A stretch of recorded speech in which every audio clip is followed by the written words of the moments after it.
Hello and welcome to the Turbulent World with me, James M. Dorsey, as your host. U.S. President Joe Biden doesn't fit the mold of a high-risk gambler. Yet gambling is at the crux of his velvet glove dealings with Israel, with one eye on Israeli politics and the other on presidential elections in the United States in the next 6 months. Mr. Biden is walking a tightrope. The stakes and the costs couldn't be higher. At its core, despite the administration's escalating verbal criticism of Prime Minister Benjamin Netanyahu and the suspension of an arms shipment to Israel, Mr. Biden is sticking to his bear hug approach towards Israel with a twist, rather than taking coercive steps that could force Mr. Netanyahu's hand. The administration's refusal to endorse a full-scale Israeli ground offensive in the southern Gazan enclave of Rafah, criticism of Mr. Netanyahu's war tactics, and the Prime Minister's insistence on not planning for a post-war administration of the Strip, and close coordination with Mr. Netanyahu's rivals in his war cabinet and the opposition, aims to tighten the noose around the Israeli leader's neck. The strategy, initiated in early April with the opposition leader Yair Lapid's visit to Washington, may have begun to produce results. In the most frontal assault to date on Mr. Netanyahu's policies from within the Prime Minister's cabinet, Israeli Defense Minister Yoav Gallant this week publicly challenged the Prime Minister come forward with a plan for Gaza's post-war administration and to disavow Israeli military rule of the war-ravaged Strip.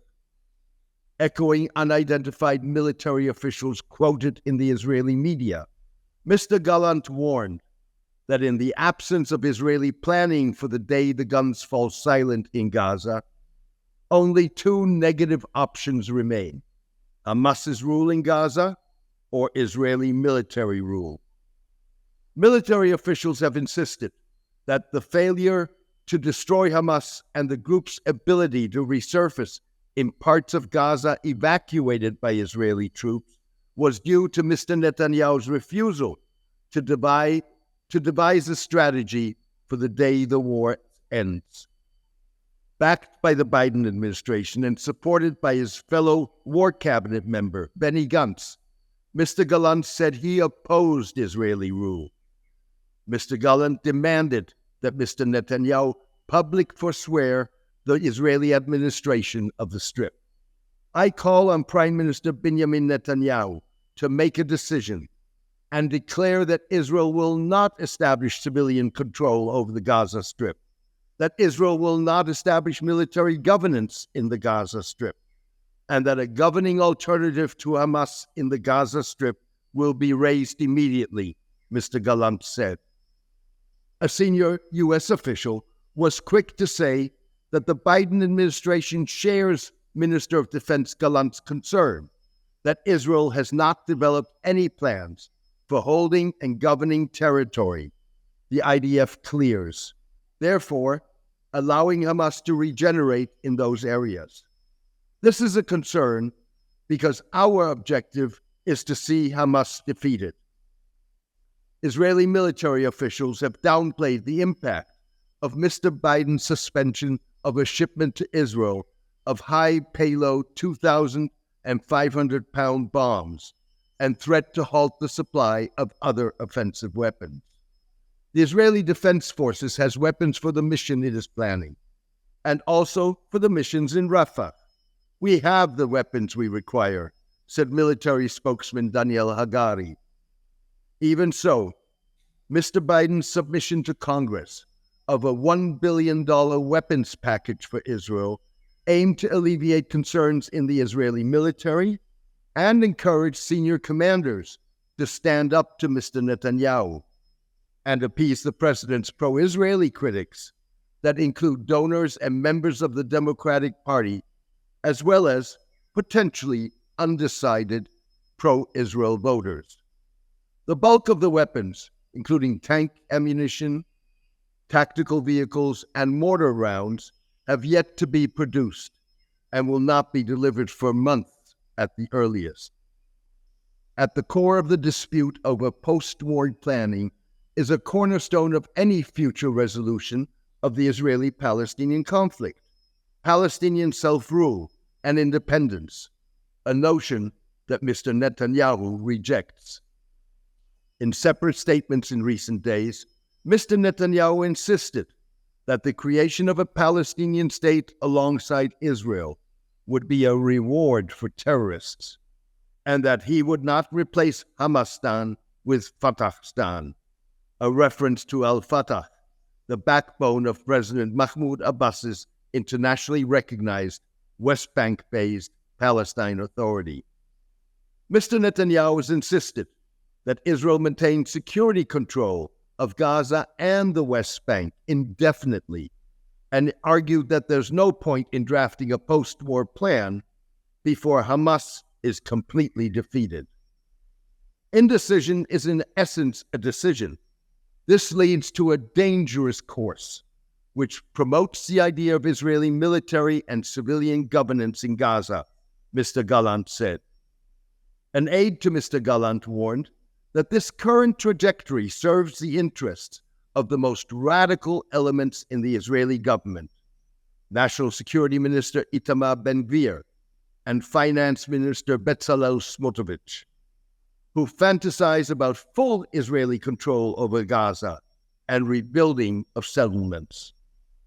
To make the point, Mr. Ben-Gvir this week told thousands of Israeli settlers, "We in the cabinet demand war now, demand to enter Rafah, demand targeted assassinations.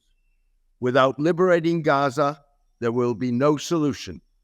The solution is to return home, to the land of Israel, to liberate, to colonize, and also to bequeath. Gaza has always been ours and will stay ours." Contrary to Messieurs Netanyahu and Ben-Gvir, Messieurs Gallant and Gantz, as well as the Biden administration and the overwhelming majority of the international community, favor the Palestine Authority taking control of Gaza. Despite the authorities' loss of credibility under Mr. Abbas in the eyes of Palestinians, control of Gaza would recreate the Strip and the West Bank as one entity under Palestinian administration that could evolve into an independent Palestinian state. It would also potentially help pave the way for Arab participation in a possible international peacekeeping force in Gaza and negotiations to resolve the Israeli-Palestinian conflict. The Biden administration hopes that it would open the door to a Middle East mega deal involving Saudi recognition of Israel and tighter U.S.-Saudi military and nuclear cooperation. In gambling on his ability to tighten the noose around Mr. Netanyahu's neck, Mr. Biden is not only risking his chances of winning a second term in office. Even though Israel has reduced its Gaza kill rate 8 months into the war, tens of Palestinians daily still pay the ultimate price for Israel's refusal to end the war and Mr. Biden's failure to put his foot down firmly. In addition, even if Mr. Biden succeeds in cornering Mr. Netanyahu, the Prime Minister's potential successors, whether that is Mr. Gallant, Mr. Gantz, or Mr. Lapid, envision a future emasculated Palestinian entity.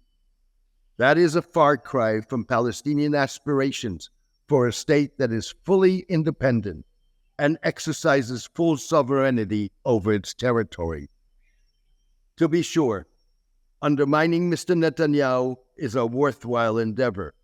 Even so, Mr. Biden could discover that his gamble may produce results that were not worth the risks.